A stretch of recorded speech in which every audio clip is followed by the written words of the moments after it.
Des heures de négociation et à la clé, peut-être une issue à la crise. Pour lutter contre l'immigration irrégulière, la Turquie propose à l'UE de reprendre sur son sol tous les migrants qu'elle a laissés partir vers la Grèce.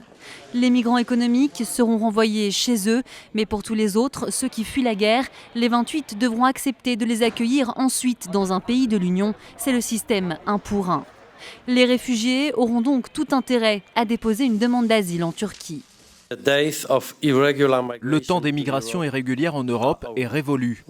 Nous accueillons cette audacieuse proposition de la Turquie pour gérer cette crise. Ankara monnaie aussi chèrement son aide. Elle demande 3 milliards d'euros supplémentaires, en plus des 3 milliards déjà promis par l'Europe pour améliorer ses conditions d'accueil. La Turquie prélève sur son propre budget pour les réfugiés. Alors que les choses soient claires, nous avons besoin d'un partage équitable. La Turquie n'est pas responsable de cette tragédie humaine, tout comme l'Union européenne. Pour les réfugiés entassés dans le camp d'Idomeni, l'avenir est toujours aussi sombre. C'est comme un grand casino où ils jouent salement.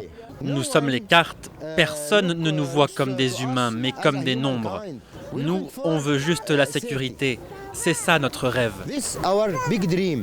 L'Union européenne se donne 10 jours pour finaliser l'accord avec la Turquie. Rendez-vous les 17 et 18 mars à Bruxelles.